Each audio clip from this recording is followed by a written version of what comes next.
सच्चिदानंद सद्गुरु साईनाथ महाराज की जय। ओम साई राम। मित्रों, आज का ब्लॉग आप सभी हमारे साई परिवार के लिए, हमारे सभी बंधु बांधवों के लिए विशेष लाभकारी है, क्योंकि आज हम लेकर के आए हैं आषाढ़ अमावस्या का बहुत ही अच्छा उपाय, जिसको कर देने मात्र से आपके घर परिवार में जो दुख, दरिद्रता, निर्धनता, बाधा उत्पन्न होती है पितृदोष के कारण, वह समाप्त होगा। क्योंकि आज हम आपके लिए जो लाए हैं यह पितृदोष, और आप सभी लोग, बहुत सारे लोग जो कुंडली में बिलीव करते होंगे, वह बहुत सारे जोशियों के यहाँ जाते होंगे जो आपको पितृदोष के लिए बहुत बड़े बड़े पूजन और बहुत बड़े बड़े उपाय बताते हैं कि आपकी कुंडली में पितृदोष है, इसलिए ऐसा होता है। तो आज हम आपको बता रहे हैं कि पितृदोष का लक्षण क्या होता है और पितृदोष का उपाय। चूँकि आज अमावस्या का दिन है, 29 जून बुधवार का जो आज का दिन है, इस दिन आप कभी भी किसी भी टाइम थोड़ा सा छोटा सा उपाय है वह आपको करना है। और सबसे पहले हम इसका लक्षण बता दें, सिम्टम क्या होता है पितृदोष का। देखिए, जब आपके पितृ नाराज होते हैं, पितृदोष दो तरीके से लगता है। एक तो आपके पितृ नाराज हों, जो नेचुरल जिनकी डेथ होती है, और एक पितृ वो होते हैं जिनकी असामयिक मृत्यु होती है। अब होता क्या है, जो नेचुरल डेथ वाले पितृ होते हैं, जो अपनी पूरी जीवन काल जी चुके होते हैं और उनकी डेथ होती है, वही आपके पितृ होते हैं। तो यह पितृ नाराज कब होते हैं? जब इनकी पितृपक्ष में अच्छे से सही तरीके से पूजा और तर्पण आप नहीं करते हैं, तो यह पितृ नाराज हो जाते हैं। और जब इन्हीं पितरों का कोप भाजन आप बनते हो, तो होता क्या है, घर में कोई भी शुभ कार्य नहीं हो पाते हैं। अगर होते भी हैं तो वो बाधा हो जाती है। जैसे किसी बच्चे का विवाह है, किसी को जो है संतान की प्राप्ति है, पता चला संतान आया गर्भ में लेकिन वह गर्भपात हो गया। बच्चों का कैरियर है, वह सफलता के एक टॉप पर पहुंचने वाले हैं लेकिन वो फेल हो गए, वो असफल हो गए। इसी प्रकार से आपका बिजनेस है, बिजनेस में आपने बहुत अच्छा इन्वेस्टमेंट किया, एक समय तक बहुत अच्छा चला, अचानक से बिजनेस घाटे में चला गया। परिवार में लड़ाई झगड़ा, मतलब अनेक प्रकार की दुख, दरिद्रता, निर्धनता आ जाती है। ये हो गया नेचुरल डेथ। और जो असामयिक मृत्यु होती है, ऐसे पितृ क्या होते हैं कि वह जब उनका भोग विलास सही तरीके से नहीं दिया जाता है, उनका तर्पण नहीं किया गया होता है, जैसे लोग गया जाते हैं अपने पितरों को बैठाने के लिए, पिंड दान करने के लिए, तो इन लोगों का त्रिपिंडी श्राद्ध होता है। देखिए, जो पंडितों के द्वारा किया जाता है यह त्रिपिंडी श्राद्ध होता है, जिसमें आप 51,000 पितृ गायत्री का जाप भी करवा करके पूजन कराते हो। लेकिन आप अपने आप से क्या उपाय करें कि जिससे आपके पितृ शांत हों, क्योंकि त्रिपिंडी श्राद्ध वगैरह खर्चे का वो मतलब हो जाता है। इसीलिए पंडित जी लोग क्या बताते हैं कि त्रिपिंडी श्राद्ध होगा, उसमें 51,000 सवा लाख पितृ गायत्री मंत्रों का जाप होगा, तो वो खर्चे का कारण बन जाता है।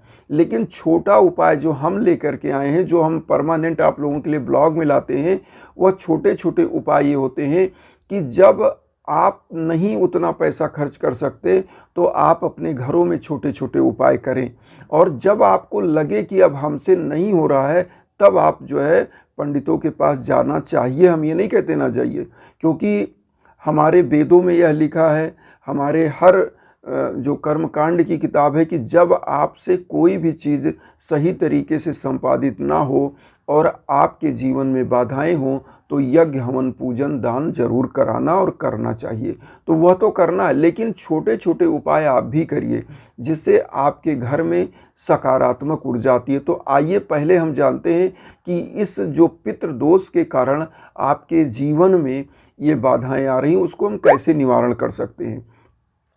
आज का दिन है बुधवार 29 जून का, आपको करना क्या है, आप शाम को, चूँकि इस समय तो सुबह हो ही चुका है, तो शाम को आप क्या करें कि 21 मदार का जो फूल होता है या आक का जो फूल होता है, 21 फूल ले लें, और उसके बाद बेलपत्र ले लें, 1 लोटा जल ले लें। अगर आपको आक का फूल मिलता है तो ठीक है, नहीं मिलता है तो कोई बात नहीं, आप जो है जो बेलपत्र होता है, बेलपत्र का अगर जो है पत्तियां मिल जाएं, बेलपत्र मिल जाएं तो वह ले लें और 1 लोटा जल ले लें। अगर इन दोनों से कुछ नहीं मिलता है तो भी हम बता दें, आपको 1 लोटा जल लेना है और उसके बाद इसमें पुष्प वगैरह डाल लीजिए और थोड़ा सा चावल अक्षत डाल लीजिए और किसी भी शंकर भगवान की मंदिर में जाइए। और या अगर शंकर भगवान की मंदिर भी आपके पास नहीं है, आसपास कहीं आप चाहते हैं कि इसको करें, तो पीपल वृक्ष में जा सकते हैं, क्योंकि पीपल वृक्ष भगवान विष्णु का साक्षात रूप माना जाता है और इस पर समस्त देवताओं का निवास माना जाता है। तो पीपल वृक्ष पर कर सकते हैं। लेकिन यहाँ पर हम एक पूजा विधि बता रहे हैं, तो आप ध्यान से सुने। 1 लोटा जल लेना है और आक का जो है 21 फूल लेना है, 21 पत्र लेना है, बेल पत्र, तो बिल्व पत्र आप ले लीजिए और इसी लोटे में थोड़ा चावल और पानी में आप सब कुछ डाल लीजिए, सभी फूल उसी में डाल लीजिए और शंकर भगवान के मंदिर में जाइए। ओम नमो भगवते वासुदेवाय नमः बोलते हुए मंदिर में घंटी बजा लीजिए और पहुंच जाइए।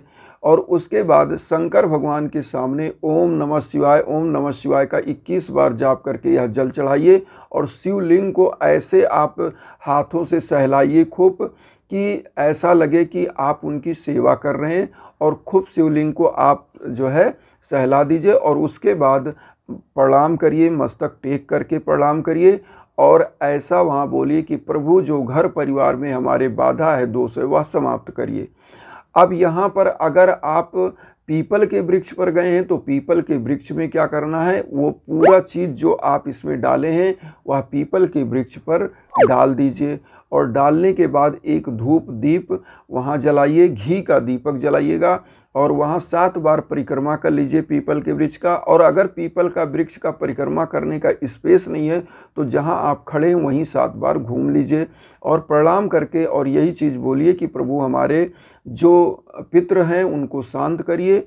और उसके बाद आप घर आ जाइए, अपनी पूजा कक्ष में बैठ जाइए। ये सब उपाय करने के बाद वहाँ ओम पित्राय नमः का 51 बार, 21 बार, 11 बार जाप करके आप थोड़ा सा सीधा निकालिए। सीधा मतलब आपको हम बता दें कि एक थाली लीजिए, उसमें थोड़ा दाल, थोड़ा चावल, मतलब जो कच्चा चीज़ होता है, मतलब पका हुआ नहीं, थोड़ा दाल, थोड़ा चावल, थोड़ा आटा, थोड़ा सा उसमें हरी सब्जी कुछ रख दीजिए, आलू रख दीजिए, प्याज रख दीजिए, नमक हल्दी रख दीजिए और इसको दान करने के लिए ओम पित्राय नमः कह के दोनों हाथों से टच कर लीजिए और ऐसा कामना करिए कि हे प्रभु, जो भी हमारे से गलती हुई हो वह सब हमको क्षमा करिए और हम आपके निमित्त दान कर रहे हैं। तो इस अन्न को क्या करिए, किसी गरीब को आप दान कर दीजिए।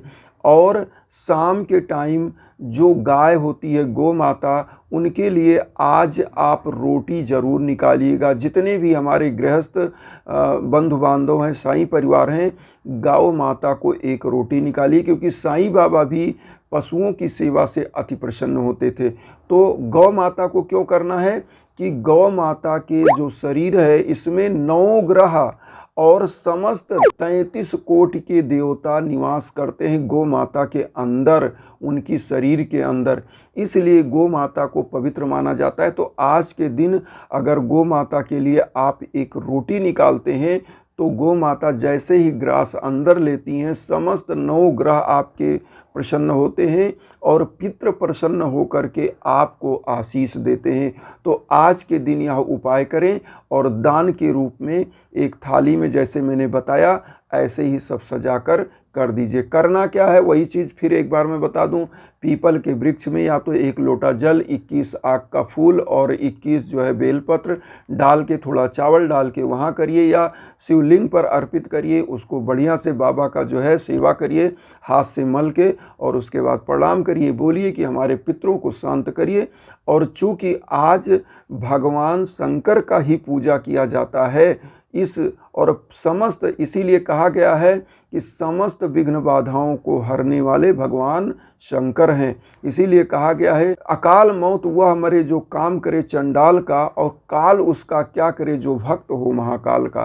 तो महाकाल का आज जो पूजा होता है, भगवान शंकर की जो पूजा होती है, वो आपके जीवन से समस्त बाधाओं को मुक्त कर देते हैं, पितृदोष भी शांत होता है। तो आप लोग जब पितृपक्ष आए तो अच्छे से पितरों का तर्पण करिए, दान दक्षिणा करिए और इसी से पितृ शांत हो जाते हैं।